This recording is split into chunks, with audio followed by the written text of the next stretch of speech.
So before we get started, let me introduce Now. Now, I've been working on the last name. Tokutake is a bonsai potter based in Oregon. He specializes in traditional Asian pottery techniques.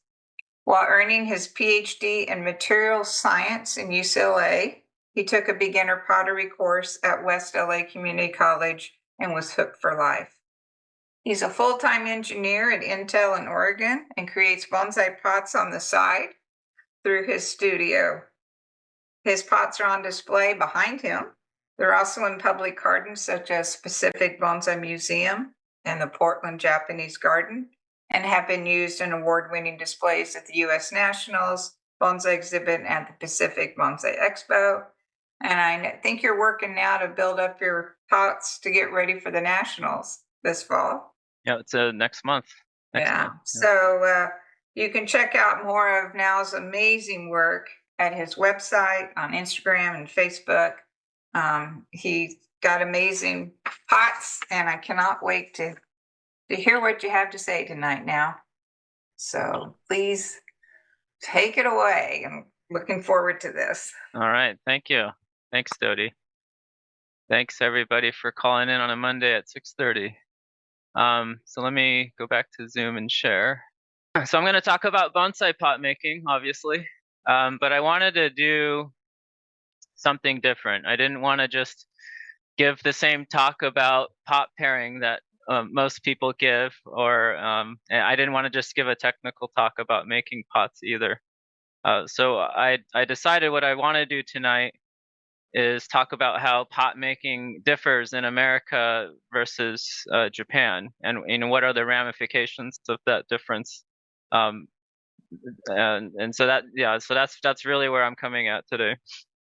I am a part-time potter, so all my statements are just what I've learned in my own travels and my own experimentation. So take it with a grain of salt. Now, before we jump in, this is the GSBF, so I want to talk about Jim Barrett briefly. Maybe he passed away last year in December, and I kind of think that his death didn't get as much press as it deserved, because yes, he was the first president of the GSBF. He was the first American bonsai instructor in the U.S., but he was really the first technical Japanese potter in the United States. This guy was going to Japan in the 70s, and he was videotaping and photographing Tokoname potters making bonsai pots. And he would take this knowledge back to Los Angeles, and he was making press molds himself in his garage, which is just incredible. But before the internet, before any of that. And I mention this because I got a really hot tip from GSBF member Jonathan G in 2021. How do I go next? Yeah. He told me that a lot of Jim Barrett's molds were being sold by his wife Helen Barrett when he was getting sick. So I jumped at the opportunity to acquire them all. I basically flew on a plane later that week. I rented a U-Haul, and I got all of something like 200 of Jim's molds, and I drove them back up to Oregon, where they are here today. So through serendipity, I sort of became Jim's executor of his bonsai pottery legacy, and if you want to call it that.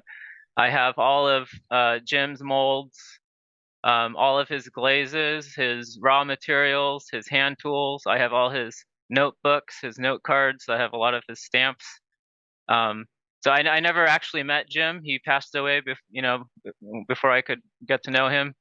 But studying his notes and working on all his tools, I've come to know how he works, and I could see on his glaze recipes where he would cross things off, and I could kind of understand his thought process. So I feel like I know Jim very well, despite never knowing him. Now, Jonathan and we were talking about one day perhaps doing a memorial run of his pots, because I have all the molds. So I'm just throwing it out there, but wouldn't it be cool if I could do a a legacy run of Jim's pots, my clay, his molds, my glazes, and then we can sell them to like only GSBF members for the benefit of GSBF. So That would be really cool. I want to mention Bikowin is a club in Southern California, and their 61st Winter Silhouette show in January 17th and 18th, they're going to be honoring Jim Barrett at that show. Oh, okay, perfect. That would be pretty cool. Yeah. Okay, so that was my Jim spiel, and some of the molds got sold or distributed before I could get to them. I think there's about 20 or 30 that are out there in the world. If you're watching and you own one of Jim's molds and it's collecting dust and you don't know how to use it, just give me a line, drop me a line. I'll make it worth your while, and I'll make sure it gets put to use. Excellent. Okay, so with that, I'm going to start by asking a question to the audience. And that is, have you ever purchased like a mass-produced Japanese or Chinese pot at a garage sale or Craigslist or whatever? And have you ever looked at it and wondered how it could be that these mass-produced pots can have a perfect shape with, seemingly a perfect wall thickness and really good clay color, fired correctly, and have it be really inexpensive and in mass numbers? And how is it possible that they're doing it for, lower half the price of an American pot? And it's, it's often higher quality than an American pot. Huh. So this question bugged me for a very long time. So at this point, this is maybe 10 years ago, maybe 12 years ago, I was buying pots in Japan. This is an Omiya. You can see how skinny and young I was back then. And on this particular day, I bought this pot. This is a round Yamaaki Shohin pot. In retrospect, there's nothing special about this pot. It's just kind of a bag round with molded feet. But for some reason, this particular pot was very interesting to me, and I became obsessed with figuring out how it was made. At the time, I was a potter, but I was not a bonsai potter. And so began this lifelong journey of understanding how traditional pots are made. So back in Oregon, I started mixing clays. I was just buying random bags of clay materials from my clay store. And I was mixing the clays to kind of see how that Yamaaki purple clay was created. So during that process, I made a whole bunch of clays and learned a lot. 10 years ago, I was making these kind of crude similes. At the time, I thought they were great, but now looking at them, I'm kind of like, whoa, okay.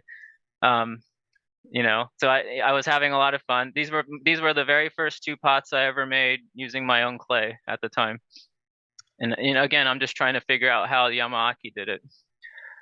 So then I got really, really into it, and I started taking trips to Tokoname, which is in Japan, obviously. This is a blurry photo from the first time I went to Tokoname and the first day I met Kakuzan. Kakuzan would become a very close friend of mine. I would visit him time and time again in Tokoname.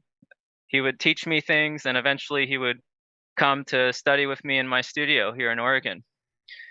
And so you can just understand how deep I got into it. I would talk to all the potters. I would see how the clay was made, how the molds are made. I was just really fascinated with the traditional process.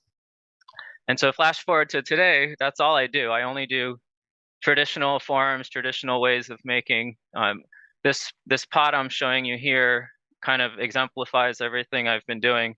The body of the pot is slabs, so thin sheets of clay. The rim of the pot is made with a coil. And it was made in a traditional Tokoname style, so a technique that Gyozan would have used, for example, if you know Gyozan. Oh. Okay. The feet are molded in a traditional Japanese way, and the clay itself is a special blend to mimic old Chinese clay. So all that is to say that this is the angle that I'm coming at to you today. That I don't care what they're doing in Europe. I don't care what we're doing today in America. I only care about what some nameless Chinese guy did 400 years ago and trying to figure out how he did it. That's all I care about. So Okay, that was my spiel about me. So here is the TLDR of what I'm going to talk about today. So I'm going to make the point that the way we make bonsai pots in America today is very distinct from the traditional Asian techniques. Okay, that should be obvious to anyone that has been to Tokoname or has been to bonsai shows in Japan. And so I'm going to try to piece out why this is. And I'm going to talk about it in terms of three distinct differences: historical, social, and technological factors. And the reason we care about this is because if we believe that the Japanese are the best at bonsai, if we believe they're still the best at making bonsai pots, then we really need to study what they're doing. We need to understand the traditional techniques because they have the proven results. That's not to say that we should only restrict ourselves to traditional pots. I believe you have to master tradition, and only then can you innovate. I want to make innovative forms in America. I want to make, whatever the new American pot is, but I think we have to master tradition first. We can't just ignore tradition and then go do our thing, That's how you get lost in the forest. You have to have a solid foundation, then you can go. So that's basically the point of my talk today. Now, before I forget, everyone has a homework assignment. And that is, you need to support or guide your local potter to become a potter of bonsai. I'm sure everyone on the call can probably name like 5 or 6 potters in the US. And that's a shame, right? We're never going to supply 300 million Americans with the 12 or so potters that we know. So we really need to improve the number of potters we have in the US. I'm going to take a drink for a second. So the key question I want to start with is, how do we create a healthy bonsai ecosystem in America? What is a healthy bonsai ecosystem? I started my bonsai journey in Japan. The first show I ever went to was a Mame show in Osaka in like 2005 or something. So I've been to a lot of Japanese shows, and to me, the Japanese system is a very healthy ecosystem for bonsai. Number one, they have a very low barrier to entry. If you have $10 in your pocket in Japan, you can go and buy a world-class Japanese maple start. It'll have all the root work done, the branching in the right location. It'll be a really good genetic, and it'll come in a bonsai pot for $10. That barrier to entry is very low in Japan. You can just there's a bonsai show pretty much every week in Japan somewhere. So it's a very easy place to get into bonsai. Number two, they have trees and pots at any experience level. So I already mentioned really cheap pots and trees that are like $10, but you can, sky's the limit. If you want to spend $1,000 on a black pine, you can do that. When I think about the American system, I think we can do better, right? Both in pots and in trees. I think we're headed toward a regime where, I've seen trident maples that are like $35 for a pencil whip, and I don't like that trajectory. I think we need to work at it to keep it in an accessible, healthy ecosystem. And I'll talk about how we can do that as potters in a minute. So basically, the reason we want it is because everybody benefits when the community is big. So the fancy guys at the top will benefit, and everyone in between. And I want to make sure everyone knows that bonsai is for everyone. We want to keep it democratized. We want to make sure bonsai is available to anyone, not just the wealthy. And this is what I mean when I talk about a healthy bonsai ecosystem. So now I'm going to talk about pot purchasing in Japan. So I just wanted to show you what I mean. The photo on the left is the kokufu from maybe 2 or 3 years ago. This is a vendor of antique pots. So these pots on the left they start at like $300 and go up as high as you want to go. But there's also low-end options. So this vendor on the right, a lot of these pots on the upper racks here, these probably start at $50 and probably don't go beyond $300. And so there's also pot options way below $10 even. These bins on the bottom typically are filled with very affordable bonsai pots. And so this is the kind of ecosystem I want to see in America, where we can just buy pots for $20, where we can buy high-end pots for a few $100s, but have those options available to us. So this is how I feel the Japanese market is today.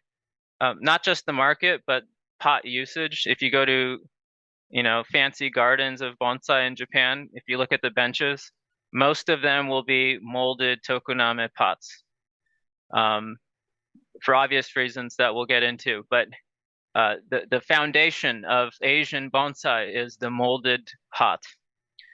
Above that, in fewer numbers, you will see what I will call free-formed pots. So that stuff that was thrown on a wheel, pots that were coil built, and pots that were made with slabs. And you'll notice I didn't say handmade. I hate that word handmade because molded pots are absolutely freaking handmade. To say it's not is just stupid. The amount of handwork that goes into molding a pot is crazy. So that's why I'm going to use the term freeform today. And then above freeform in Japan, you'll see a much smaller number of antique pots. So these will be really expensive Chinese imported pots, a few 100 years old. They'll also be, top quality one-offs done by famous Japanese artists. Now let's contrast this with the market in America. So on the right, this is what you'll see in a typical American show. If I'm wrong, call me out on it. I'd love to hear comments.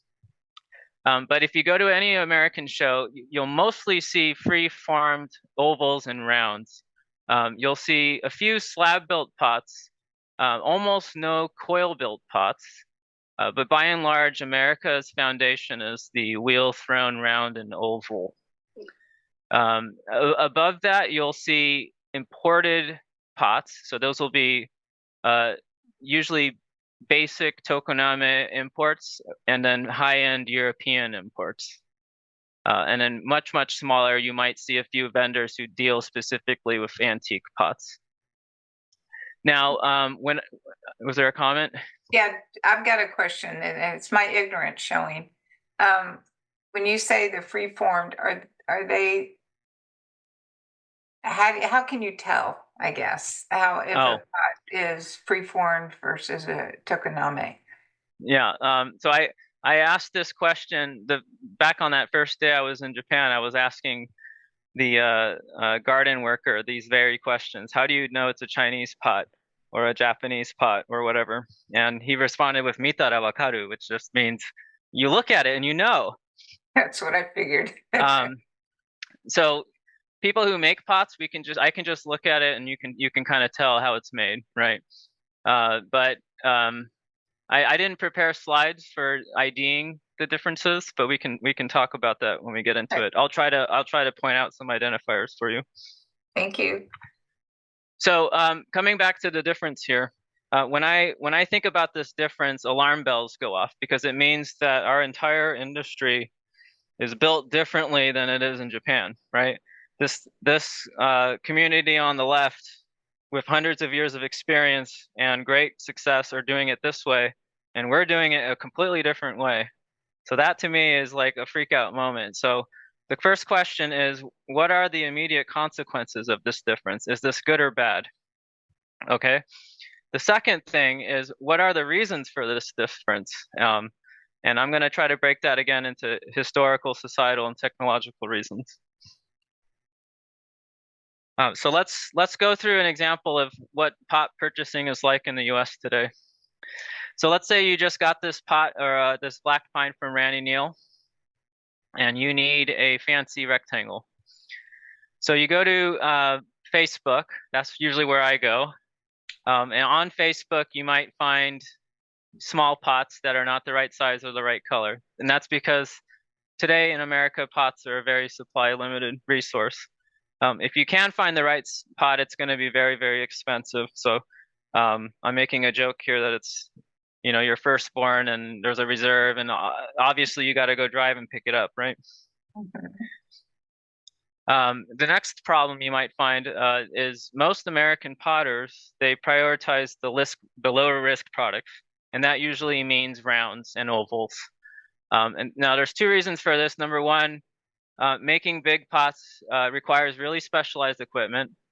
You know, I have a huge kiln in my backyard in order to make, you know, 24, 30-inch pots, and not everybody has that.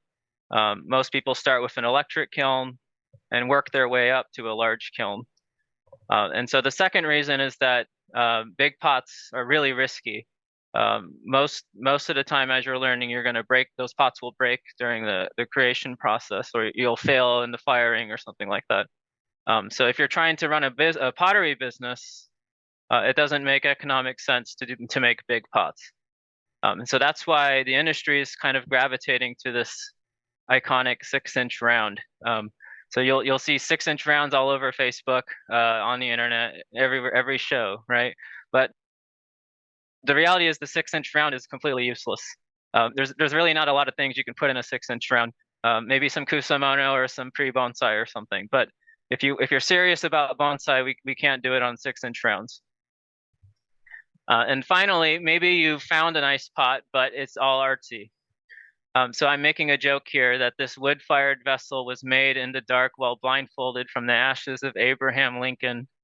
And it is a thesis on the struggle of man against his environment. And, you know, insert famous artist once breathed on it. So I know I've read stuff like this about, you know, pots that are not of the greatest quality with very large price tags. And this is a problem, you know. We shouldn't be treating our bonsai pots as art pieces. They're fundamentally a functional piece of equipment, right? It sits outside on a bench with a tree in it, and we should think of it that way. And that's what they do in Japan. They treat it like a craft, not an art. So I'm going to make the argument that you know, the American arrangement today, it's not conducive to sustained growth. We're currently treating bonsai as a luxury good. We're making pots expensive. We're making trees expensive. This is a problem because it makes the barrier to entry higher. This repeats the cycle. So what I don't want to see is 50 years from now, everyone's priced out from bonsai. That you know, we have decided as a culture that bonsai pots should be very expensive, that trees should be very expensive, that it's an exclusive thing. And so this is what I want to prevent, right? And so the way we do that is we need our potters to make technical innovations, and we need our potters to adopt a craft mindset. These are two things that they do in Japan that we don't do in the US. Right, so at first, before we go on to that, we need to understand how exactly bonsai pots were made in Asia before we can talk about solutions. So the way I'm going to do that is just walk through exactly how a Kowatari bonsai pot would be made in the 17th century, okay? I find this topic endlessly interesting. So the process starts in a hole in China. This is a clay mine in Yixing, an actual picture from Yixing. And if you look at a clay mine, if you ever visit one, you'll notice that the clay is not, you know, the same color. You know, just inches away from the red area, there's some yellow clay, for example.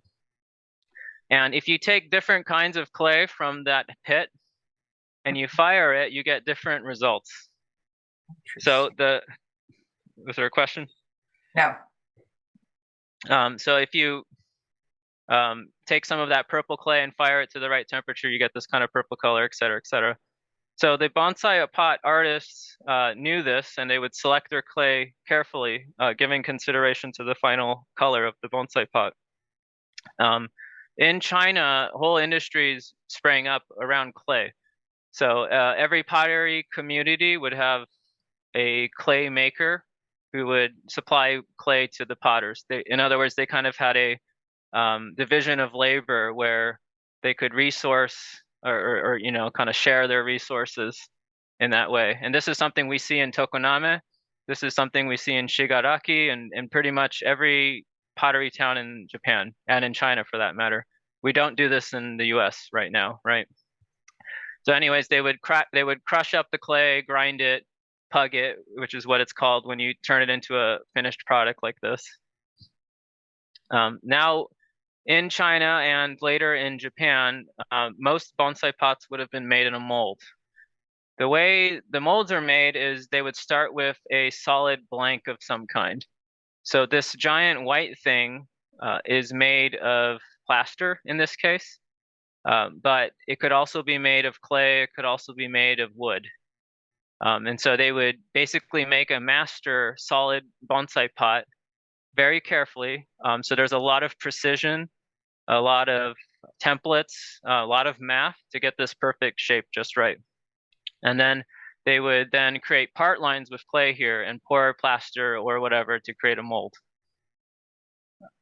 Once you have a mold, it would look like this. So now your pot is in negative. And so this guy is pressing sheets of clay into the mold. This is the part I mentioned takes a lot of skill to overlap the slabs and to make sure the thickness is even and that there's no voids or seams. So it does take many years to practice to get good at this. It always looks really easy on YouTube, but it's not that easy. So once your clay is all pressed up, the pot would be set aside to dry, and then you could I almost used the Japanese word, but you can bring it out of the mold, and then there would be a finishing step. So during this finishing step, feet would be added, the holes would be punched, the chop would be added. You might coat the surface to change the color of the clay, stuff like that. And you'll notice that there's different people doing each of these processes. So in Tokoname, it would be a family-run business where, maybe the brother, the son, the father is all working on pots together. In China, you might see large factories with, multiple people doing lots of things. Yamaaki, everybody on the call probably owns a Yamaaki bonsai pot.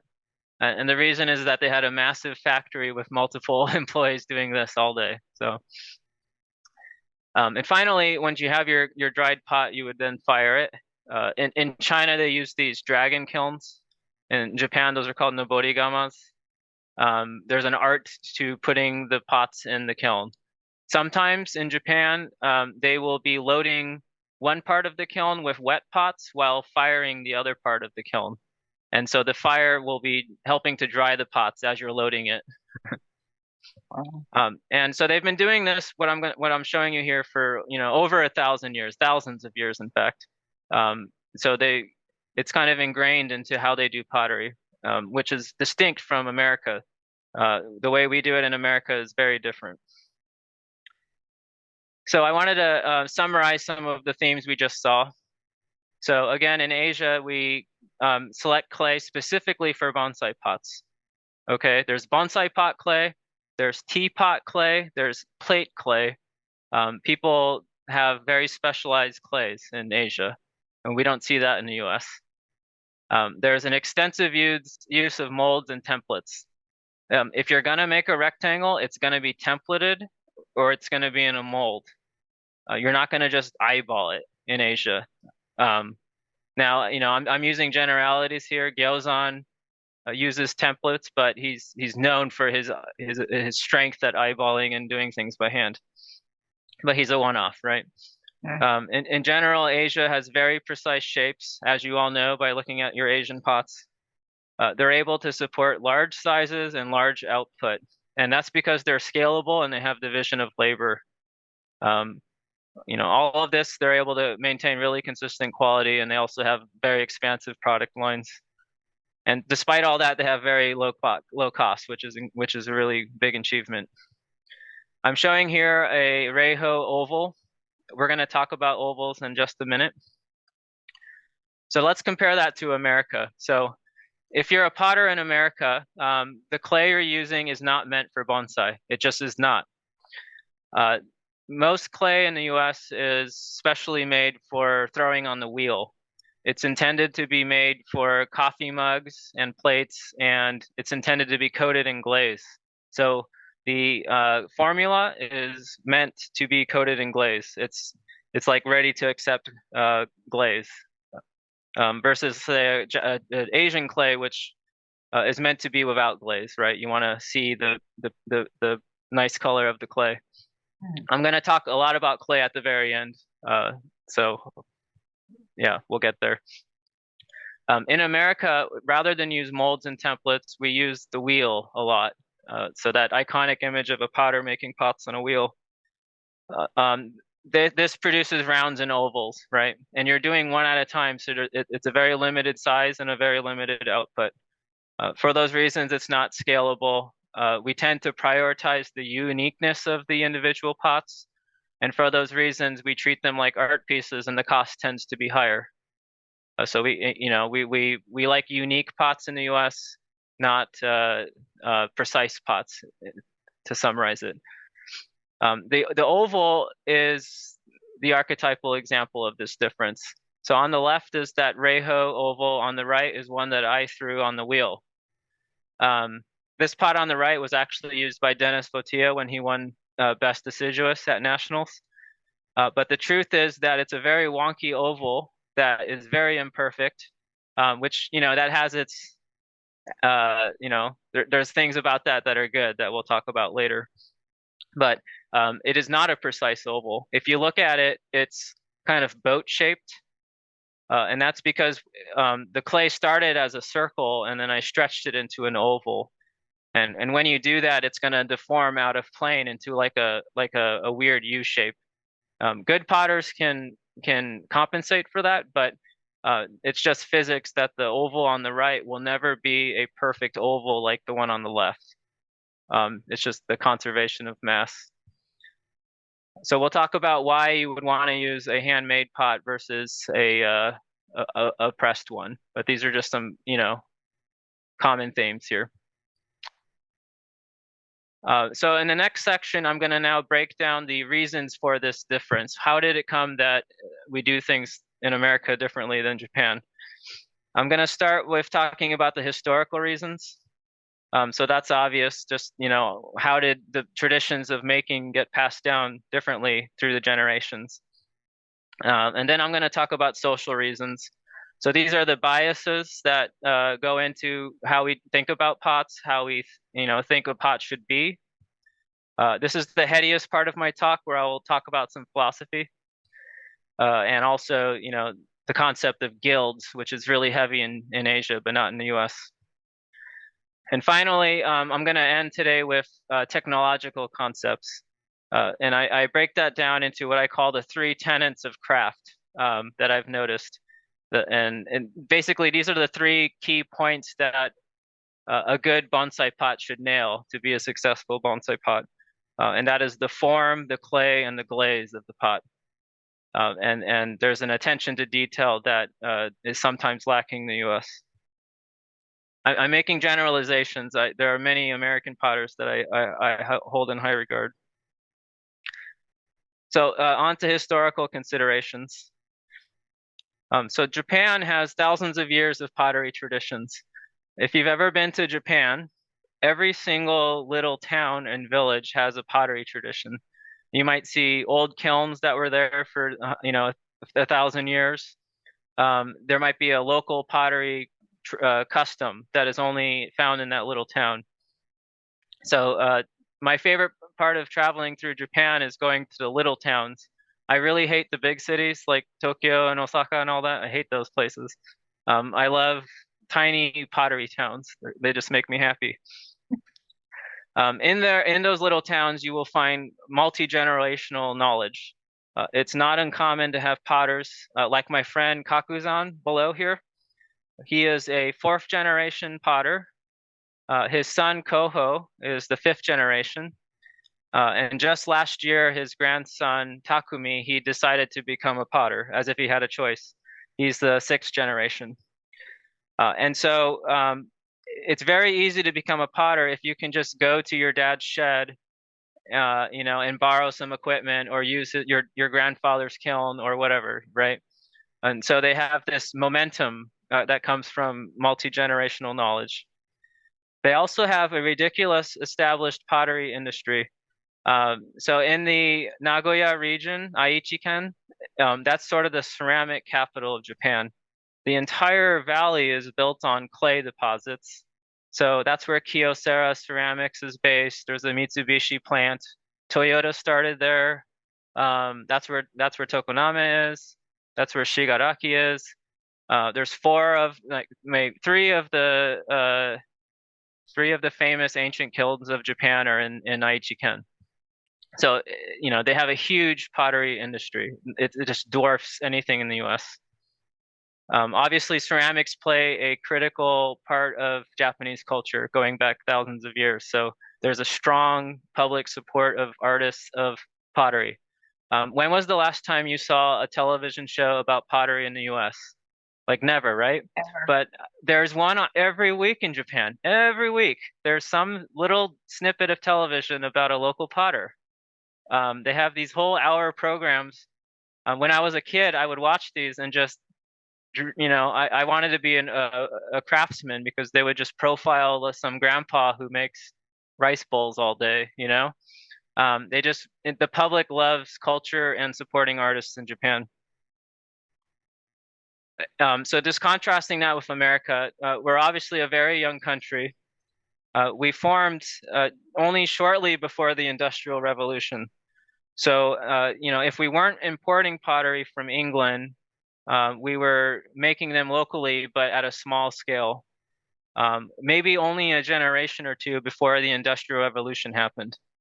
So by then, we started creating localized, industrialized pottery manufacture. When we then began to do pottery again, it became a reaction to this manufacturing momentum, and it became an art form. So it wasn't really about function at that point. When I think about this, I think about like the 1960s and 70s when art pottery really came up in America. And that's where most people are at today. We're all first generations. Very few, if any, are multi-generational potters. And so in a sense, we're all on our own to figure this out for the first time. I was visiting Shuho in Tokoname, and I asked him some detail about how he makes his molds or something. And he walked me over to the attic where he had, his dad had some molds that were of an older style or something. And he was showing me how his dad did this, but how he does it is different. And I was talking with him that we just don't have this opportunity. And he had this moment of realization, like, oh yeah, all of you guys are first generation. That's crazy. Like to him, it was unheard of that a potter would just come up in the world like we do in America. So that was my spiel about historical things. If there's any questions, feel free to interrupt me. So on to social. This topic has been beat to death by many people, so I'm not going to go into great depth. But basically what it boils down to is being a craftsman versus being an artist. Japan has a very rich history of supporting crafts versus arts. I mean, there are artists, but there's a lot of crafts traditions in Japan. There's many ways to cut it, but you could say that crafts are functional versus artists are non-functional aesthetics. In general, Japanese craftsmen, they hold consistent quality in high regard, and they prioritize lower cost and high output. So I'm showing, this is actually a very famous potter that he's just cranking away, making bowl after bowl after bowl. And they're all identical, and he's just having a great time doing it with skill. His work is devoid of ego. So he's not stamping his name all over it and doing, this is what I think mountains feel like and all that jazz. He's just making pots. And he's not intending to make it into an art piece. He's just making pots all day. That's all he's doing. He's a craftsman.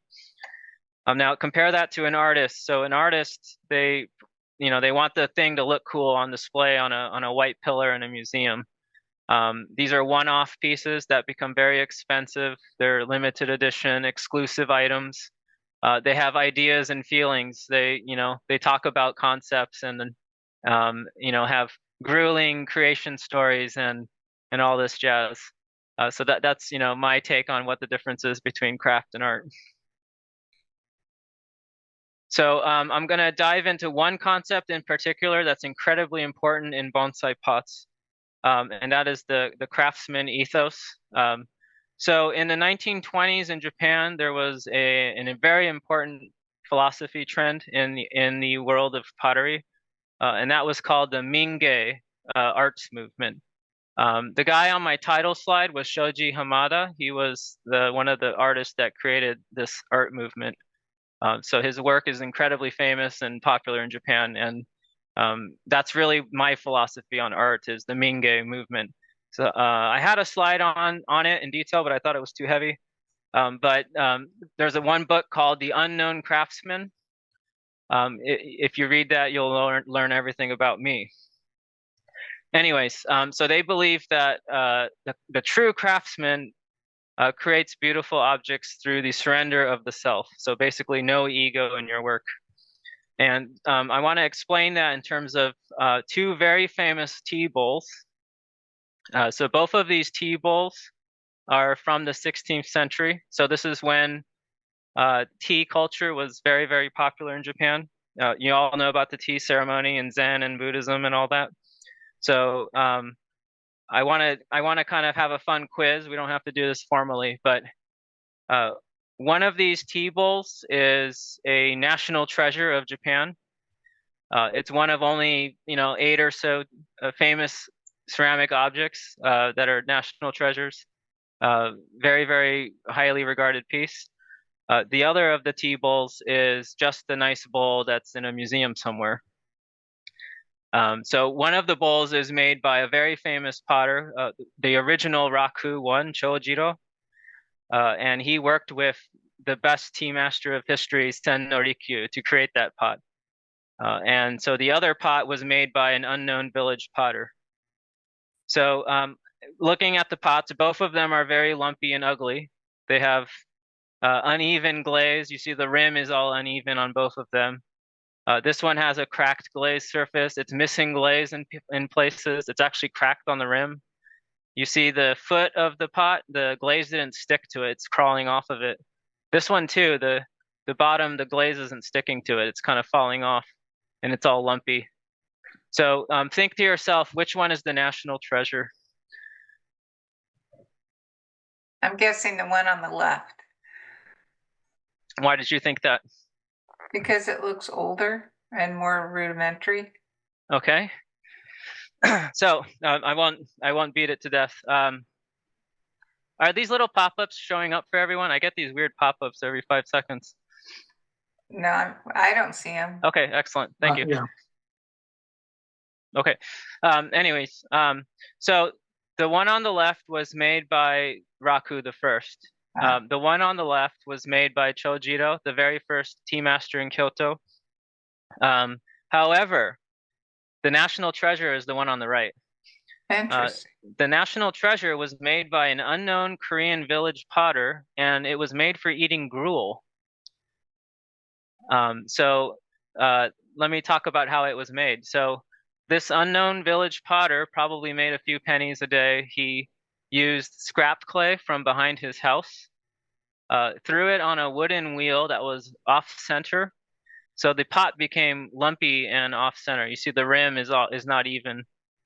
He made this pot in just a few seconds.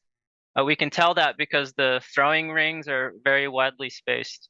So he probably made this pot in 30 seconds or less. The inside of the pot is really, really crude. It's not well formed or anything. The bottom is even worse. When it was covered in glaze, it was done haphazardly, so the bottom wasn't covered.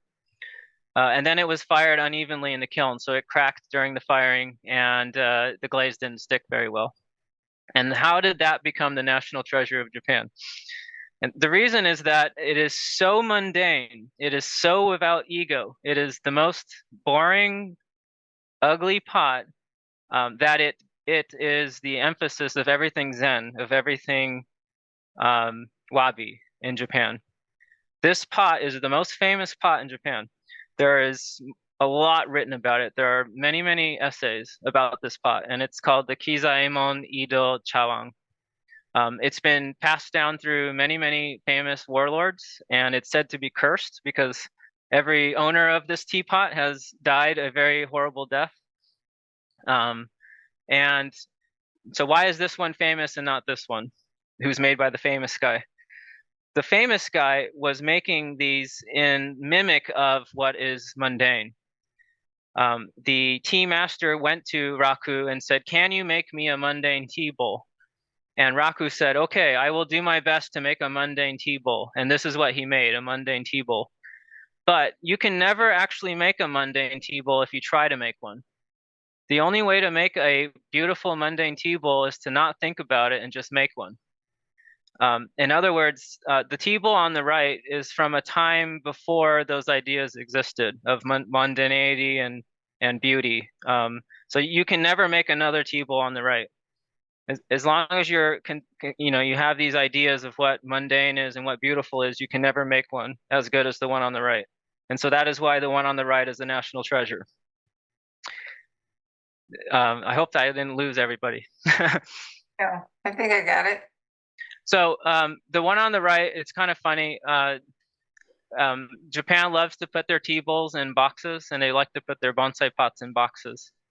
So every time a new owner came along, they would put it in another box. And so if you want to see the tea bowl, it's in no fewer than 6 boxes, like little China dolls or a Russian dolls. You got to open a box and then another box and another box.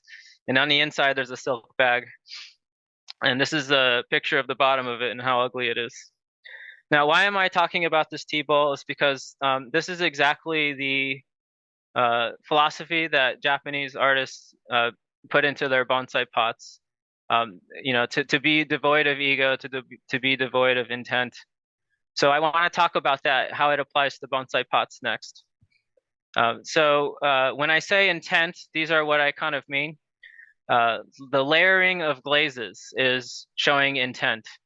So this bonsai pot on the right, it's mostly blue-green, but you can see they put some reddish glaze on the rim and they let it drip down like that. And it looks cool, but this is screaming intent. If you look at this pot, it's very obvious that it's a blue pot with red glaze that was put on it, right? That is, it just shows the hand of man. It shows what the artist did. So that doesn't count. That it doesn't look good because it's showing too much intent, right? Another one is deliberate texture. So if you look at this bonsai pot on the left, you see the rim has this kind of scratchy texture, and the base of it has some kind of puckered texture.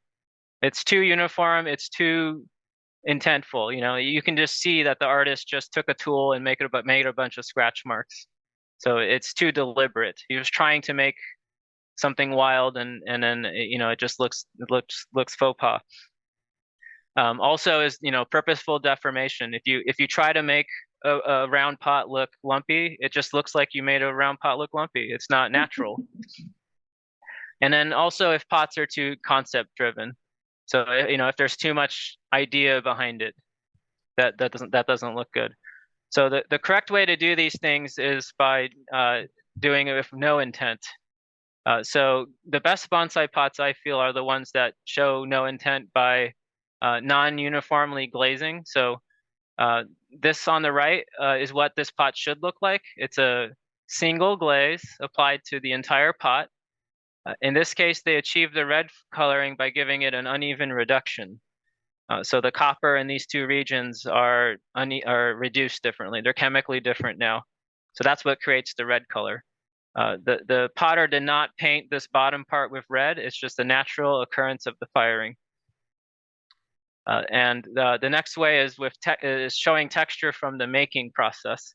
So rather than purposefully applying texture to our pots, the pot on right here on the left you can see the texture of the mat onto which the clay was rolled.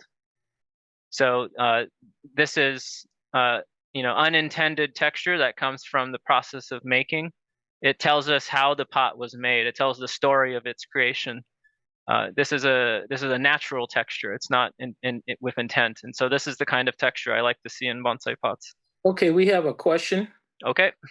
from Esther Sue. The question is, what's the difference between no intent and being sloppy or lazy? That's being sloppy and lazy is good, as long as the end result has the function and intended purpose. I will show you how to do sloppy and lazy properly. Actually, one of the funny ways to become a Zen master and to master meditation is to drink a whole bunch of sake and then go into it. That having no mind is a big part of it. So, but we'll talk about that in a minute. That's a good question. Well, another question is, you're talking about no intent, but it sounds very nebulous. What does that mean? And then, is there any room for innovation or creativity outside of what you're talking about? Yeah, so the first question was, what is nebulous? What does no intent means? I guess I don't understand the question. In other words, if I wanted to have no intent, what does that mean? I guess. So I guess the punchline is what the challenge is. We need to make a precise, imprecise bonsai pot. That's what no intent means. It means just make a bonsai pot. Don't do crazy stuff with texture. Don't do crazy stuff with form. Make the bonsai pot and let nature take its course during the making of that bonsai pot. That's all I mean. If you want to make a rectangle, make a rectangle. But let's not go crazy with other ideas. That's all that means. I'll show you some examples of deformed pots that are very beautiful. You had another question. What was it? Is there room for any creativity, for innovation? People may want to do something, that's not exactly what you're talking about. Is there room for that in your world? Yeah, absolutely. I mean, I think, as I said in the beginning, you can make innovative forms. I certainly make innovative forms, but they should be on a foundation of tradition. They should still be functional pots. The rims should still be appropriately thickened and the transitions properly done, because this is ultimately a functional object. So if it's strays too far from that and is no longer a functional object, then it has failed. So that's the challenge. Can you make an innovative form that still serves the function but is still interesting? I'm not telling everyone to go and make boring brown squares. I do want to see innovation. That's the challenge. Do I know the answer? I don't. That's why it's I'm still working at it. I don't know if I'm still on camera, but some of these pots behind me I think are innovative, but they're also incredibly traditional. Yeah, you can see them, and maybe after your presentation, if you care, you could show more of that afterwards. You mean my more pots and stuff? Okay. Right behind you, yeah. Sure. Yeah. So I hope to explain a little bit more what I mean here. So nanbans and cantons are two famous examples of this no intent concept in bonsai pots. I hope everyone knows what a nanban is. They are typically found objects from southern China. And I say found because a lot of them are water vessels, cooking vessel lids, water basins, and people took them and then drilled holes in them and turned them into bonsai pots, but they were not originally intended for bonsai. And so these pots have a really beautiful crudeness about them that pairs really well with bunjing trees. So here's two really interesting examples. Another crude form of pottery I like are canton pots. So these are from southwest China. They're typically molded, but they're done really hastily and really quickly. So there's really high level versions that are quite neat, but most of them have a crudeness to them. The clay they use is very rough, and the glaze is applied haphazardly, which becomes very interesting. You can see how the glaze is pooled in fun ways here, and how this one was fired unevenly on this side. So these are two kinds of pots I really treasure. If you could go back, you said fired unevenly, and maybe you'll get into that more later. What? Like this guy here. Yeah, what do you mean? So obviously, if you have a kiln, you have a flame source, a heat source. That flame is going to want to rob all oxygen from its vicinity in order to sustain the chemical reaction. And it doesn't care where it gets that oxygen from. So if you supply a lot of oxygen to the kiln, it will gladly take that oxygen. But if you suppress oxygen to the fire, it will try to rob it from the clay. It will try to rob it from the glaze. And when it robs oxygen from that material, it will reduce its energy level. It's called reduction. That's what we mean by it. And so it's basically taking an oxygen from the glaze. And that's what's happened here on this part of the kiln, of the glaze. So obviously it shows that the flame was on the right side of the pot. And so to me, that's very pleasing because you get a feeling for the turbulent environment in the kiln, right? You can kind of visualize flame hitting it. Mm-hmm.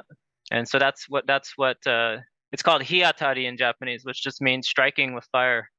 And even on unglazed pots, it's very beautiful to see an uneven coloration. And again, it's important that I did not apply that color. The flame did it. And I'm just kind of inviting that happening to happen. Any other questions? Okay, so there was questions about sloppiness. So nanbans are a very good place to be sloppy. The sloppier, the better in a sense. I believe America needs more nanbans. Nanbans are incredibly useful for bonsai. And I think beginners should make nanbans because it's great practice and they sell well. So the way you make a nanban, you throw a clay on a wheel. And the way I like to do it is while it's very wet and floppy like a pancake, that is when I will work the nanban. I will move it from one surface to another. I might poke holes. I will write my name on the bottom and move it from a surface to another surface. And I'll actually pick it up by the rim while it's super floppy, just like I'm showing here on the left. And when you set it down on the table, you do it gruffly. You don't try to gingerly put it down. You let the damn thing warp. But I am not putting my fingers in it and bending the rim. I am not doing crazy stuff with the rim to give it, texture. That's all I'm doing. I'm making it quickly and gruffly. And if you look at real nanbans, that's exactly what they did. So some low-paid guy in Southeast Asia was making these pots all day quickly, and he was just throwing them around, and that's how they end up, with distorted rims. That's all we're trying to replicate. We're not doing crazy stuff. And you can see again the flame hitting the pot in one half. Interesting. Now there are bad nanbans, and so I want to talk about what I think are bad nanbans. So this one on the top, it's too contrived.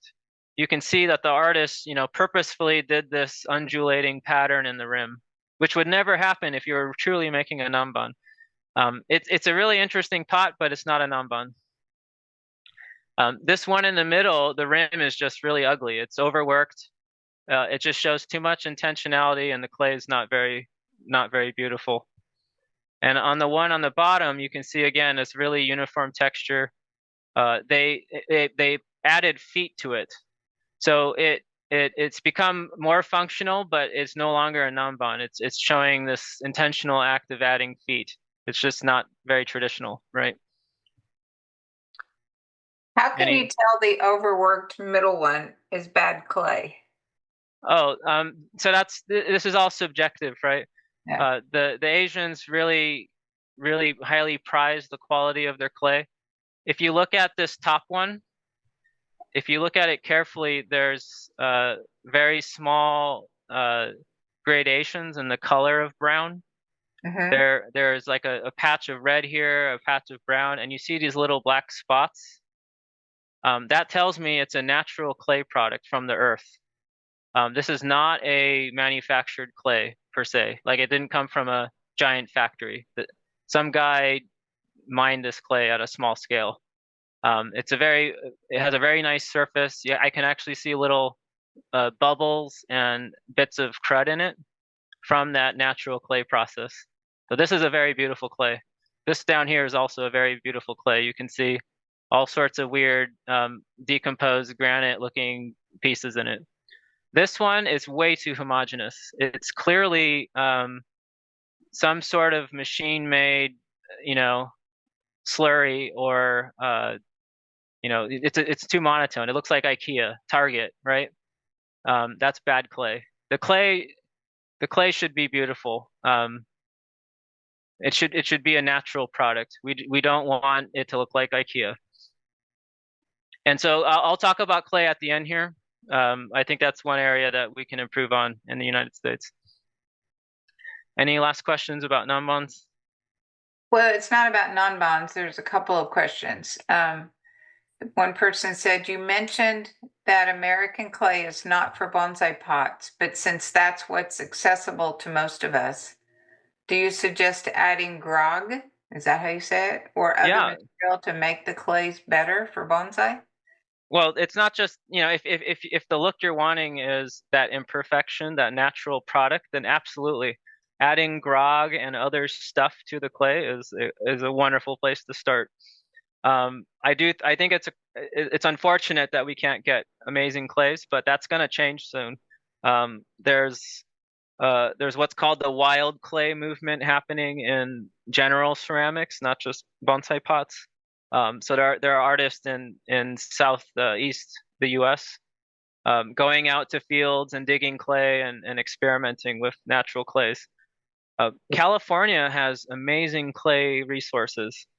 And I'll show you how to find them at the end here when we get to the clay section. Yeah, what is grog? Yeah. So there are many traditions of pottery on the planet, but the American tradition is an English tradition. So all the words we use are English. Grog is an English word, like Britain pottery. Kiln is a British pottery word, right? Grog is clay that was fired and then crushed into little pieces. So it's pre-fired. It looks like rocks, basically, little shards of glass or rocks.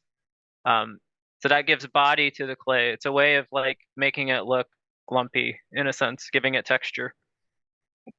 Jessica made a comment, but I don't understand her comment. Maybe she could type in more. She wrote, showing movement and time. And I'm not quite sure what she meant by that. The pots do look dynamic, for sure. Maybe so. Okay, I'm gonna move on. I lost track of the time, but don't worry about it. You're fine. Okay. The last thing I want to talk about is the concept of the guild. This is the most boring slide in my presentation, so I'll try to go quick.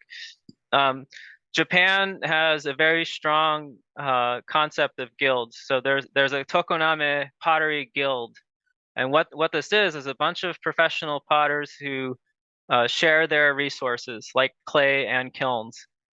So there's a sharing of pottery space, a sharing of clay material, a sharing of ideas, of recipes, of ways of making. And this is a way of unifying the quality and the product standards and the price. This is also the way that they train apprentices in Japan. So you would apprentice under a master for several years. Then you would create one perfect example of what you've learned, and that was called a masterpiece.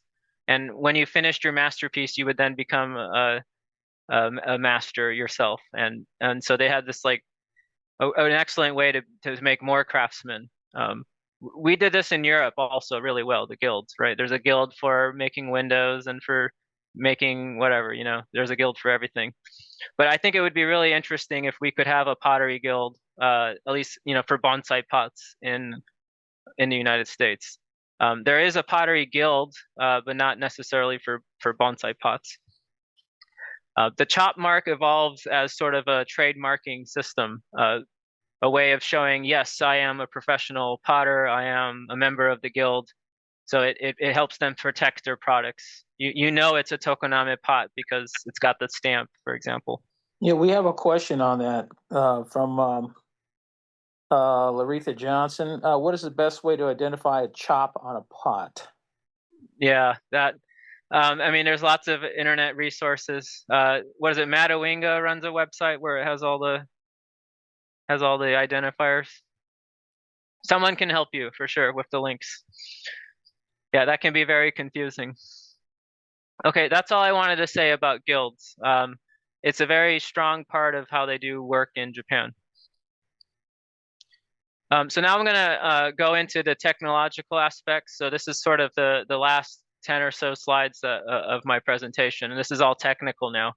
And so I'm going to start with the form of the bonsai pot, how they do things in Asia versus the US. So first, I want to define what a molded pot is versus free-formed. So I've been talking about molded pots today, but I should tell you some more details. There are different ways to mold a pot. The most common in Asia is the press mold. So that is pressing sheets of clay into an external mold. The second technique is draping clay over a mold. I'll show you a picture of one in a minute. That's called a slump mold. And at the bottom is the, I would say, least artful way of making molded pots, and that's called slip casting. This is pouring liquid clay into a mold. You actually never have to touch the clay. You just kind of pour clay in, let it set up, and then it pops out. So usually the cheapest bonsai pots are slip cast. That's what we mean by slip cast. Now in America, we kind of have a bias against molding, right? When we talk about molding, we immediately think of IKEA or Target or whatever. All those pots at Target and IKEA are slip cast. So they give a bad impression of what molding is. Many of the cheapest Chinese imported pots are slip cast. So those are the ones that break in the winter and have they look terrible and they're bright blue. Those are all slip cast.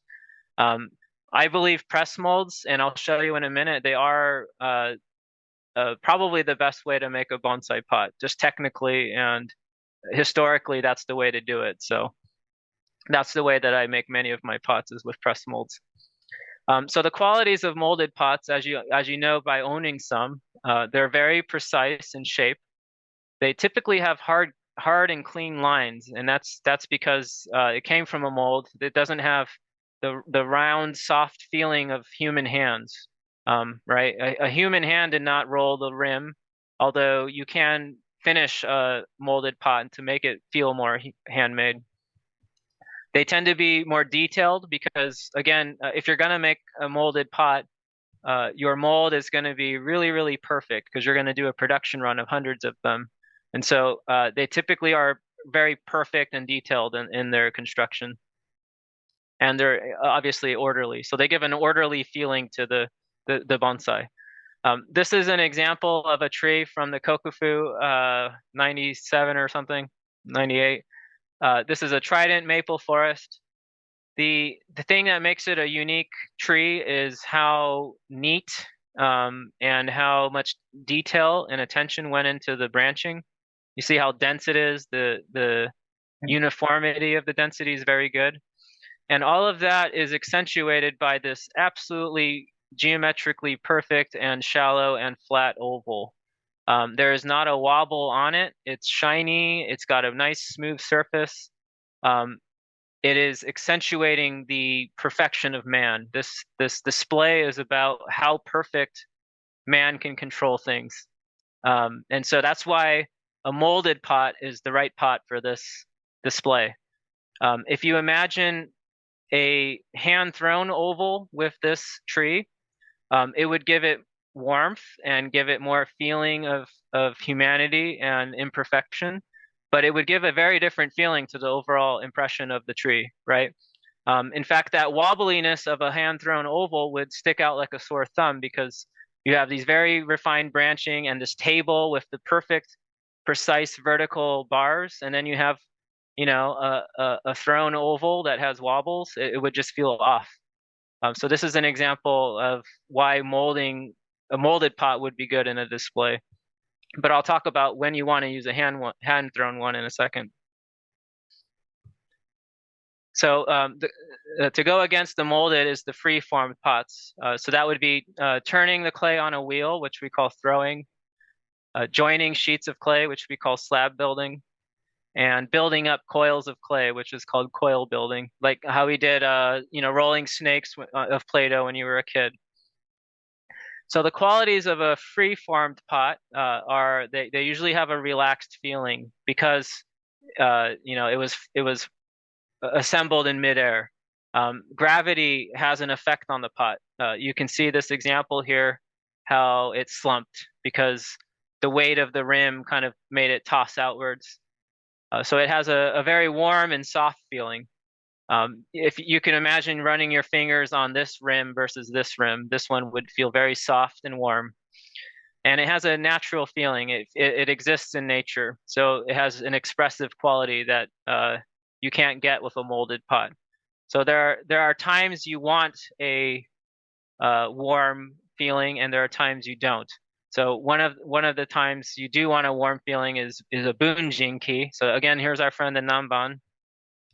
This tree is very wild and free feeling, and it would look absolutely ridiculous if you put it into a perfectly shaped molded pot. This is when you want to have that expressive quality of a man-made pot, is when your tree has that feeling. So think about the kind of overall impression you want your display to make when you decide on which kind of pot to use. Now I will say that if you go to the kokufu displays in Japan, the major shows in Japan, almost all of them will be some sort of molded pot, like almost all of them. Gyozan is a famous maker of handmade pots. He's famous because he's somehow able to bridge this gap. His pots have the precision of a molded pot, but the warmth of a handmade pot.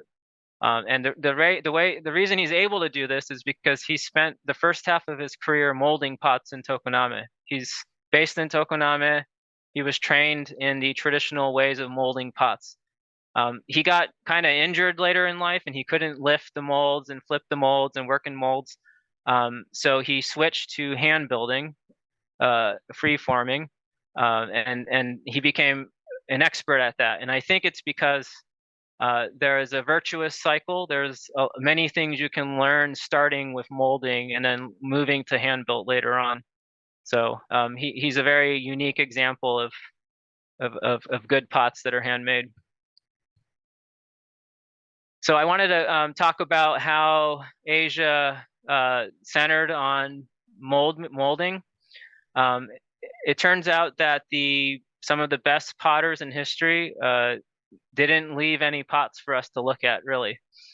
The archaeologists found lots of really beautiful bronze vessels.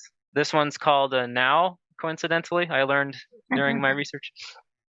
And this is all that this Shang dynasty left behind. So how do we know that they were also the best potters in history when they left no pottery? And that's because they left behind all their bronze molds. And so the way they made the bronze molds was out of clay. And archaeologists found lots and lots of clay molds that were left behind. So in this cavity is where the molten bronze would have been poured. And the way they made this mold is by exactly as I showed, just molding clay against solid form. So they would make a multi-part mold out of clay using a single master template. And so they mastered the art of molding, almost 3,000 years ago, which is incredible. So now I'm going to flash forward a bit. So this is the slump mold. The Korean potters were masters of the slump mold. This technology was used in China and Japan as well. So have you ever seen these beautiful bowls with the carved design? A lot of them were done in slump molds. So this was a solid template, and they would throw a cup and then plop it face down on the mold, and then there you go. You have a beautiful template. and this was in the year 1000. Japan took the mold and ran with it. So these are molded oribe dishes. There's a beautiful museum in the town of Tajimi in Japan that you can visit. That's the home of where oribe dishes were created. By the way, the word oribe refers to this style of pottery specifically, and this type of green glaze specifically. But somehow in the bonsai world, we use the term oribe a little haphazardly and use it for any blue crystal glaze or something. That's kind of what people have been using it for, although that's not exactly what oribe is. Anyways, these are all molded, right? So then around 1400, we get what look like proto bonsai pots. So I don't think either of these have holes in them. They are flower basins.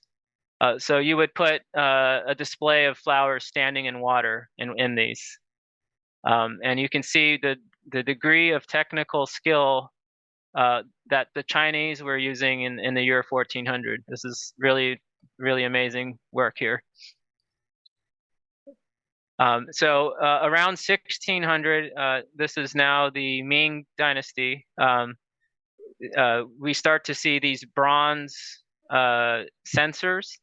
In Japan, they call these koros. You'll see these in Buddhist temples, but also in people's homes. You would fill this with ashes or sand, and you would stick sticks of incense in them for various rituals.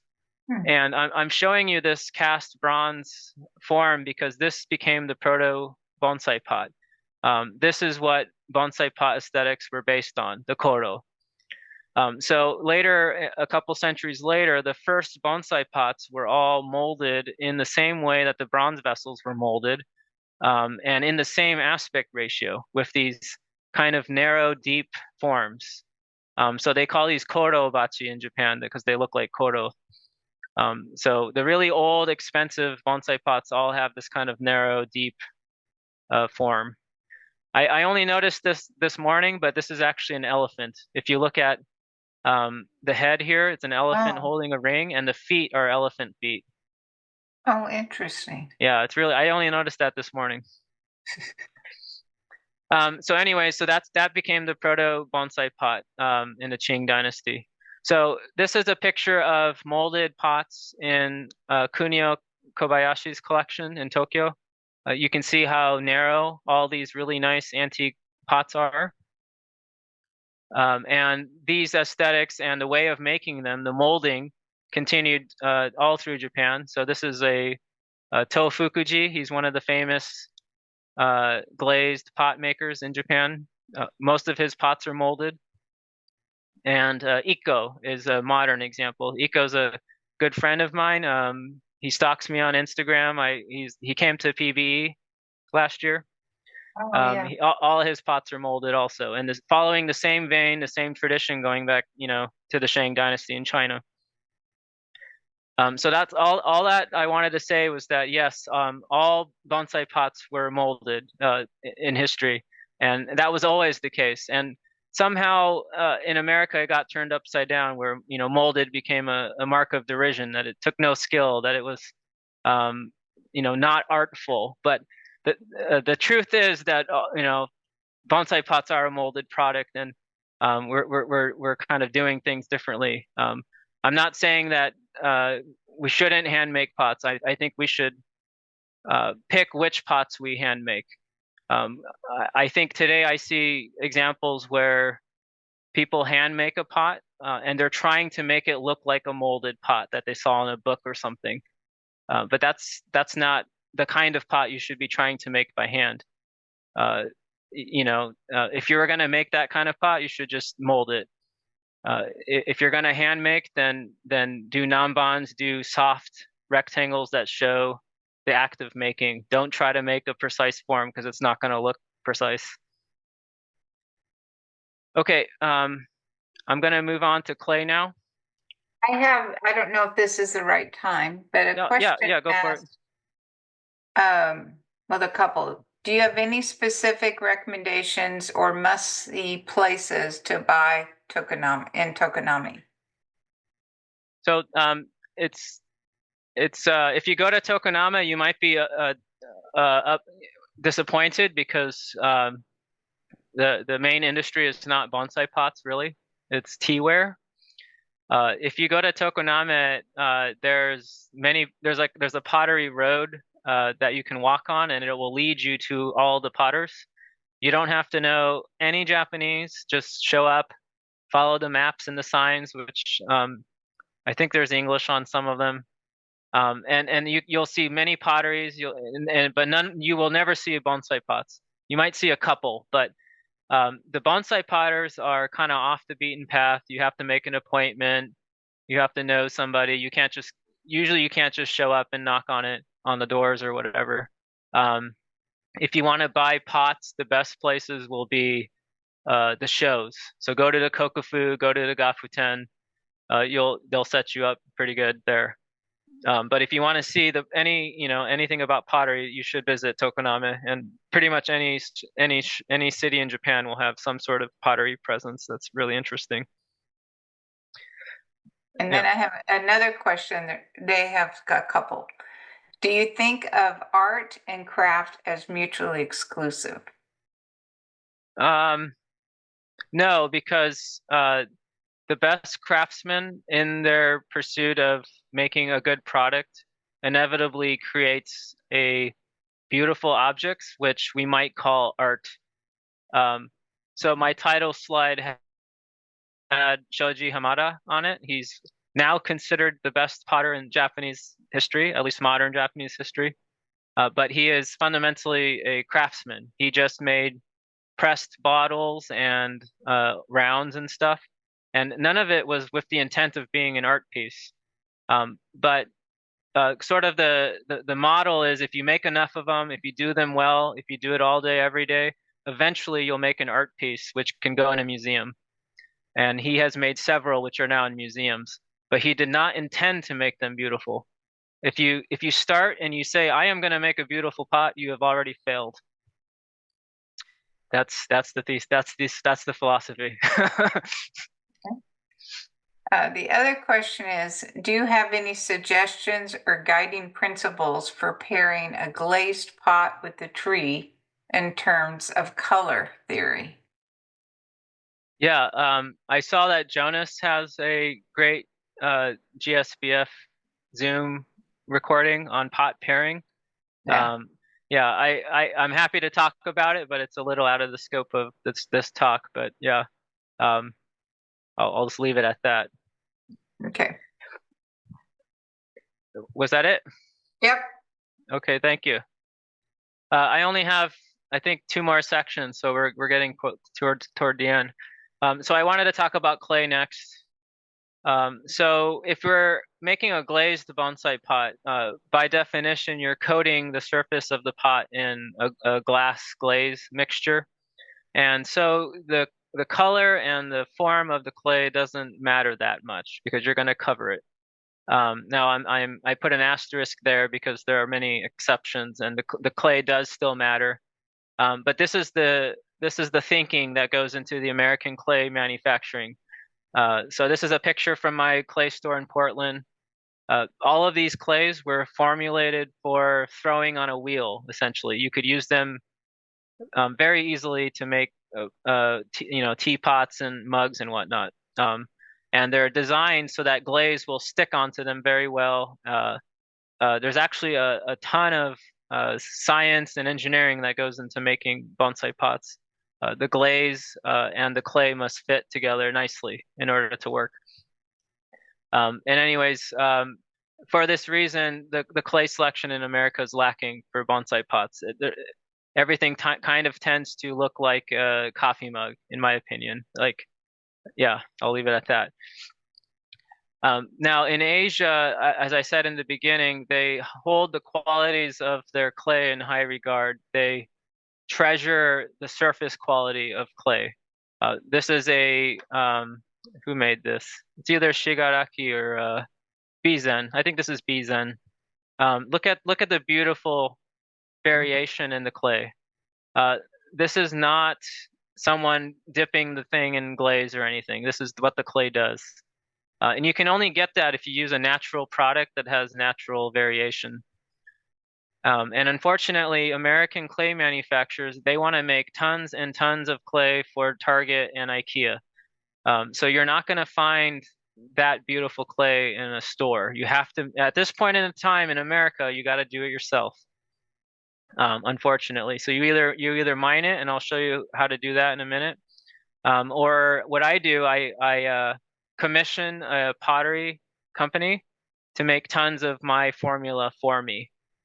So most of my pots, I think, if I'm still on video, many of the pots back here are made of a custom blend of clay that you can't buy in a store. And I've modeled the clay to look like Asian clay. So anyways, that's my spiel on clay. And you can see this is a very famous purple clay color, and I'm really into this yellow hakude type of product these days. That's beautiful.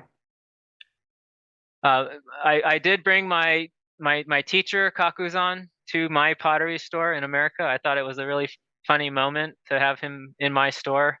It was just funny to see him prod around at the clay products. You know, this is a master tokoname potter from Japan in my pottery store. This is just what clay looks like in Japan. Clay is usually found in areas with a lot of volcanic activity. So California, Oregon, lots of volcanic activity, lots of clay. Parts of the East Coast had lots of geologic activity many millions of years ago, and so they have rich sources of clay. I don't know where everyone's clay is everywhere in the country, but the point is, you know, if you're interested, you can find clay everywhere. This is what tokoname clay looks like. It's everywhere. There's actually houses built on clay. I took a picture of this house. They, for whatever reason, they cantilevered it over a pile of clay. This is actually a mountain of clay that the clay manufacturer pulls from, but it now has weeds growing out of it. So underneath the weeds is all clay. And this is what the tokoname clay manufacturer looks like, where all the bonsai pots are from. The website for this clay manufacturer, you know, they know that bonsai pots exist. They know that teapots for the tea ceremony exist. And so they supply clay for those purposes that have that beautiful finish. And we don't do that in America yet. I don't know of any clay manufacturer that, you know, prizes the surface quality of their clay for bonsai pots, for example. It just doesn't exist. I love studying clay as a material scientist. Earlier this year, this is me in a hole in Shigaraki. Shigaraki is a very famous place for their clay. The thing that makes Shigaraki clay famous are these little inclusions. You see these little pockets of matter in it. And it was kind of a life-changing moment for me to go in this little hole. My friend who was driving me thought I was absolutely crazy because I jumped the fence. You don't jump fences in Japan, but I don't care. I just gaijin smashed it. I jumped over the fence to go into this hole. And when I held the clay, I was like, you know, light bulbs go off because you see these little inclusions. There's the very same sorts of inclusions that go into this old pot here. And so, you know, I'm really interested in these natural sources of materials now and how it relates to the final product. There's a question that kind of ties with what you were just saying. For a non-glazed pot, do you prefer more grog or texture, or do you prefer a smoother finish of the clay? Well, I'll go back one step. Yeah. So it depends on the pot. So these on the left, like you see these in Shohin or the tea ceremony, this very, you know, lacquered looking surface. This has zero grog in it. In fact, it's coated in a liquid clay mixture that has very, very, very tiny particle sizes. And then they burnish it with their hands using chamois to give it this sheen. And then they fire it at a very low temperature to retain that sheen. So typically these really shiny pots are not frost proof traditionally. You wouldn't use a fancy pot outside in the cold anyway. So I was just saying that because, you know, it's not all about rustic. Sometimes you want the clay to be really shiny. So, you know, in answer to your question, I use both clays.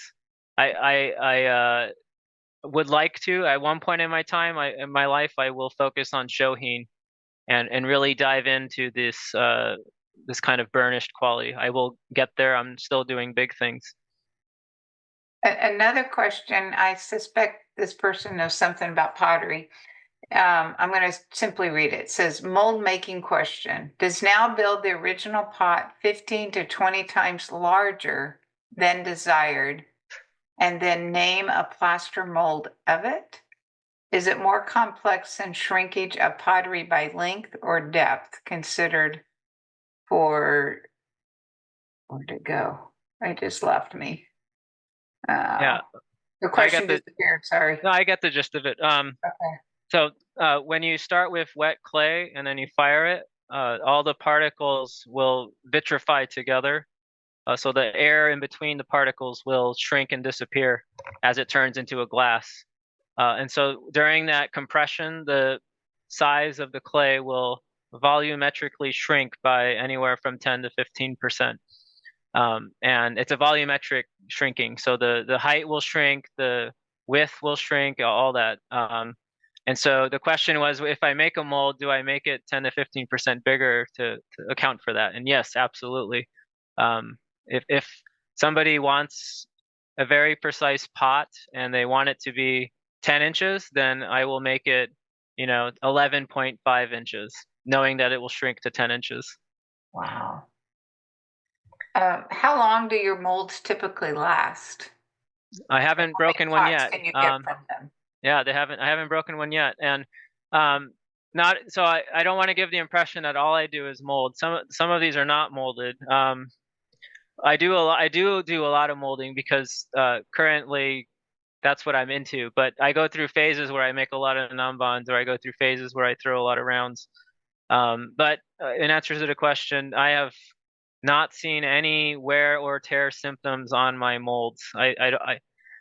One second, my phone's going off. Actually, to bring it back to the topic of Jim Barrett, maybe I can show you one of Jim Barrett's molds, but he wrote the date on all of his molds. Some of them say like 1976, which is older than me by many, many years. And I'm still using them. They're perfect from 1976. Wow. So I think that's proof right there that they seem to last. Are they plaster molds? So the way Jim makes his molds is different than the way I make my molds. So Jim actually does an exact copy of a tokoname mold process, and it's all plaster, 100% plaster. So I kind of innovated a bit. My process is different. I don't talk about my process, but it's not Tokonami's process. I think it's faster. So I don't use Jim's process, and I don't use a strictly traditional process. Okay. So I'm going to talk a little bit more about clay. So everywhere in the country, there's sources of clay. Everyone on the Zoom call, you can Google clay research papers. And there's hundreds of them. The reason is that the U.S. Bureau of Mines did, the U.S. Geological Survey, they did very detailed studies of clay sources all across the country, because clay is what you use to make aluminum out of. You smelt it into aluminum. So during World War II, basically the entire country was surveyed for clay sources. So there's papers everywhere about clay.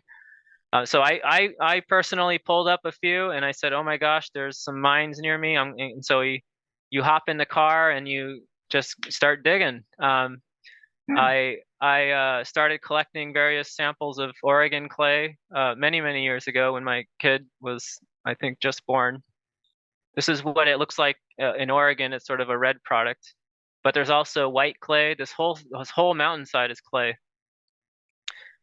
So I took samples home of different clays in Oregon. So this is a white, and a sort of purple color, and you fire them and you test them. You test how much it shrinks, how much water it absorbs, what color does it turn at what temperature. And so you track all this in tables. You study, back on here, the papers have some rudimentary listing of the analyzed content to kind of give you hints, but so you play with the material, and so I've been doing that a lot lately. Basically, that's all I think about. I love thinking about clay. So that was my last bit about clay. I'm now going to do the last section on glaze, if there's no other questions. Oh yeah, the last comment is that all of my unglazed clay, I use California clay. So there's a few vendors in California that make a natural clay product, and I buy tons of that clay and have my local potter blend it for me. And so that's how that all of my unglazed pots are a natural clay product from California. That clay product, sorry to cut you off. The clay product that I buy in California, it's meant for sewer pipes. It's meant for decorative tiles, like if you think about Mexican tile. But when fired and treated properly, you can use it for bonsai pots. You had a question, Dodi? It may be premature. He wondered if you have any recommendations on building patina to make pots look more aged. Yeah, I don't think there's a quick there's weird fake ways to fake it, but there's no real way to make it happen. It's not something I've studied. I think Michael Hagedorn has played around with it. Yeah, it's a topic for another day. There was another question. Person said that their local kiln only fires clay they sell. What qualities do you look for in the clay when purchasing to get close to Japanese quality? Yeah, that's a tough one. I would look at usually those. Yeah, that's another thing. If you don't own your own pottery studio, it's going to be very, very difficult to be a successful bonsai potter. It really just takes a decade or more of experimenting in your own studio. I get to fire whatever the hell I want in my pottery kiln, and I don't care if it explodes, but you're going to get yelled at your community center. So I think to truly stretch your wings, you need your own studio eventually to be a serious bonsai potter. But in answer to your question, I would look at the test tiles that they provide and just experiment, try different clays. That's all I can say. Everything is testing. And one question was, do you use any of the Oregon clays? I think. So I did for a while. This is actually Oregon clay. All of these are. Some of them are very beautiful and actually look like Yixing purple clay from China. The problem is it takes way too long to mine it. For me to make a small amount takes days and days. So it's a rare thing that I use it. I pull it out once in a while for a special project. Okay. So last section of my talk is glaze. Okay, glaze, like I said earlier, is the kind of glacious coating that goes on the outside of the pot. I believe that this is a unique signature of the potter. That's how the Japanese view it also. You all know what a koyo pot looks like, right? That kind of iconic crystal color. You probably everyone owns one. That is kind of their trademark, right? You see that glaze and it's a koyo. And so expressing your craft in your glaze is important. If you don't do that, it's a missed opportunity. So what I see right now in the US, there's a lot of dependence on glaze books and internet glaze recipes. When I go to American bonsai shows, I see the same yellow glaze on every table. You know what I mean? And that's cool, but it's just, again, we should be innovating. We should be, what is an American glaze? What are some unique things we can do with glaze? And the good news is it's really easy to make new glazes. Really, you just mix different ingredients and fire it and see what it does, and then iterate on that forever. I believe that we have limitless potential to do cool American glazes, and I want to see what we can do this century. So this glaze set on the left, all of these are made with the same 5 ingredients with just different proportions. So you can get just startlingly different results with just 5 ingredients. This is showing that, changing the cobalt concentration turns it more blue, very small amounts of cobalt. Sometimes people will come to me with a custom pot and they want a very, very custom shade. To be a good bonsai potter, you should be able to accommodate that and know how to control your glaze. You can't do that if you're buying glaze in a bottle. You can't do that if you're blindly following internet glaze recipes. There's a question asking if you experiment with fluxes or layered glazes. So back on my intent piece, I don't believe in layering glazes. That's a very kind of European way of expanding your glaze repertoire just by putting glaze over glaze. That's taught a lot in American pottery studios. You don't see that in Asia that much. Some people do it, like Shuho likes to layer glazes. But again, I think that's a little too intentful. To me, it looks tacky. That's my personal opinion. People do like that look, and it can be interesting. What was the other question? Fluxes? Yeah, flux. Flux is just a general term for things that melt and help melt. All glazes contain fluxes that enable the product to melt. And the amount of flux and the kinds of flux you use are all very important to the final type of glaze. There's let's see, if there's one glaze book, is it called the John Britt's Cone 10 glaze book is probably the best book to start with. Every potter owns that book by John Britt. And then the best internet resource is Digital Fire. Digital Fire is where I learned pottery, where everyone on the call can learn pottery. It's just digitalfire.com. And there are hundreds of articles about pottery. And I've read all of those articles many times. And if you do the same, you'll figure it out. So those are my 2 tips. There's another question. When trying out new glaze recipes, do you have a source for smaller quantities of ingredients? So if you live near a pottery supplier, in California, your supplier is Laguna, but they will distribute to your local pottery supplier, and they will usually sell small quantities, usually a pound, a quarter pound. I wish I could show you my glaze setup, but I have just ridiculous numbers of materials. I have 100-pound bags of stuff, but I also have tiny pouches of things. And unfortunately, if you get into pottery, your garage will disappear because it becomes like a storage facility for racks and racks of materials. It kind of looks like an Amazon store sorting warehouse over here. So there's no way, if you want to get into glazes, it's very rewarding, but get ready, your life's going to change. Okay, just some more pictures and thoughts. So this is just a fun skew of changing the alumina content in your glaze can make it from very runny to very dry. And the way we think about glazes is a sort of matrix of components. So in this case, I'm plotting alumina and the silica content, and the proportions of those two typically moderate the surface quality of the glaze. So I can turn a shiny glaze matte or a matte glaze shiny, and I know how to do it because I know how the glaze works.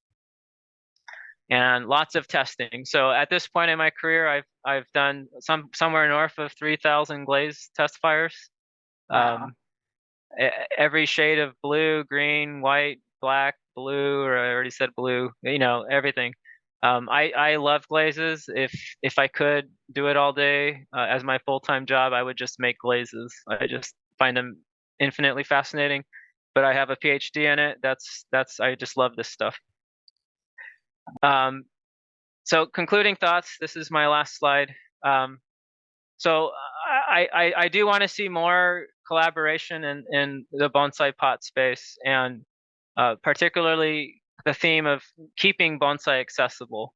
We want American bonsai to succeed in the long term. We need potters to pull up this industry. You need pots to do bonsai, obviously. Tokoname potters, they're dying. The flow of pots from Japan is going to stop one day, or at least slow down significantly. And once that happens, we're on our own. We're going to have to get pots from China or Europe, or make them here in the US. So we need to think about long term how we're going to do that. I'm not saying that America should just copy flat out Japan's system. We can't do that, and I don't think we should. I do think we can take the lessons from Japan and make a balanced approach. So I think I want to see more experimentation in this field. And then we can experiment because America is not bound to tradition, right? This is a new continent. We should explore unique shapes. We should explore new clays and glazes. New technologies like 3D printing. You can do crazy shapes that I'm not going to make, but I want to see them. Go for it. I want to see new materials, and I want to see clays from Texas and Colorado. I want to see clays from Wisconsin. Show them to me. And again, your homework assignment is to make a potter watch this and bring them to a club meeting and teach them bonsai. And that's all I have. Well, that kind of ties right to a question which you somewhat just answered. Ideas on how to get U.S. potters to learn to make bonsai pots if they've not done it. Yeah. I mean, they have to see it, right? So they got to see a club show. They got to go to a garden like the Huntington. They don't know right now. I think most potters don't know it exists. And there's also this bias amongst mainstream potters that putting a hole in your pot degrades the work. It turns it into a tacky thrift store item.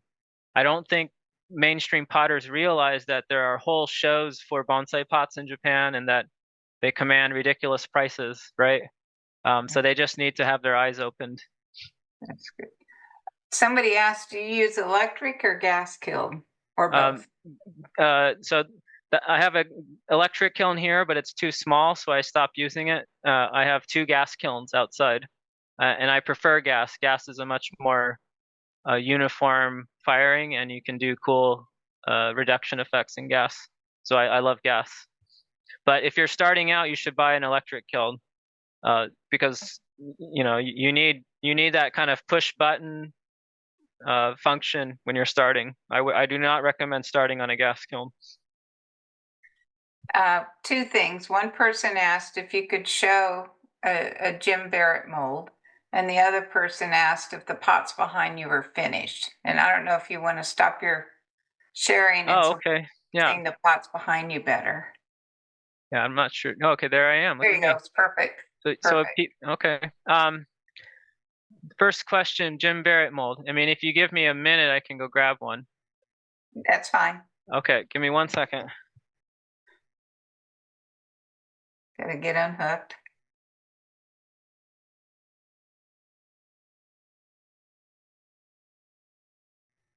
I can tell some of you know about pottery. I know nothing, but it's been very interesting and a lot of science to it that I didn't realize. All right, I'm back. So I brought 2 little Jim Barrett molds. If you guys Google Jim Barrett, you'll see mostly small pots. That was his thing, was making like tiny pots and kind of shohini size pots. And most of his pots were slip cast, his tiny pots. But he also molded very large pots. So I have in the other room, I have huge molds that I'm not going to pick up live for you guys. But what I have here is a small Jim Barrett mold. He had a numbering system. This means a medium oval, medium depth, number 6. So he had hundreds of molds, and so he kept track of them all. And this one is made in 2 parts. So this part fits on here, and he would put clay on the inside here, and this makes a sort of oval shape. Pardon my ignorance. So you put clay and kind of push it to the sides, to the edges? Yeah, that's press molding in a nutshell. But he would also pour liquid clay in there, and then it would set up on the walls, and then you can pop it out. That's just traditional slip casting. But Jim also left us really tiny molds. So this is like less than an inch across. It's probably a centimeter. So these are some of his small pots. And this would shrink by 10% when you fire it. So I have literally hundreds of Jim's tiny molds that I haven't really touched. Do molds have feet or no feet? So yes and no. So if you put the foot as part of the mold, then you're kind of married to that foot forever. So the potters in Japan like to not put the foot because it gives them more, control on the design. So you could put cloud feet or you could put normal feet later. So I have molds that have both or no feet. You know what I mean? People are asked if the pots behind you have been fired. No. These are all they're still wet. This is just clay. I made this a couple days ago, so it's still moist. If I drop it, it'll shatter. So all of these are being fired next weekend. These are my drying racks where I just start stacking stuff before firing. Right. Somebody wrote, very interesting presentation, lots of food for thought, especially enjoyed the discussion about intent. I typically struggle with doing too much when trying to make a pot. I'm hoping to become less worried about it and be more unintentional. So yeah, we all do. Yep. They asked if you do commissions. I mean, yeah, I'm very busy. Let's put it that way. Not right now. You're not doing commissions. Yeah, right? eventually. Yeah. And that's part of the problem. There's not enough potters in this country. Don't ask me. Go ask someone local who teach them what you want. Work with them to make the pot that you want, and they will then become a good potter. But if everyone in the country relies on me, we're not going to make it. People are just saying how much they've enjoyed your presentation. Is it really 8:30? Oh my gosh. But see, it goes quickly. Wow. Quickly. Well, How thank do you all. learn to manage your expectations? So, yeah. Making bonsai pots is about defeat and failure. It really is. You should set yourself up for failure in every one of your firings. If you're back in my talk, I talked about people making low risk products like 6-inch rounds. That's a problem. We should be taking more risks and failing more and then having those expectations of failure. Because if you're failing and you're taking risks, you're doing something new and you're learning. So even now, every one of my firings, I do something crazy and new with the intent and expectation that it fails. And a lot of times you learn something. And you need to do that for a decade of just failing and having low expectations, and that's part of pottery. Someone asked where your shop is. You're near Portland, right? Yeah, I'm just west of Portland. I'm all the big name people are in Portland, so I'm very lucky to have come up in Portland and have very, you know, part of my, I guess, success was I came up in Portland and accelerated very quickly because of, you know, talented guidance, I will say. Well, thank you all for sticking with me for 2 hours. I cannot believe it was 2 hours. My goodness. Thanks now. It was Thank you. easy. It was easy. Thank you very, very much. Now, I appreciate it. It's been an excellent, You're excellent welcome. way to spend a couple of hours. Thank you.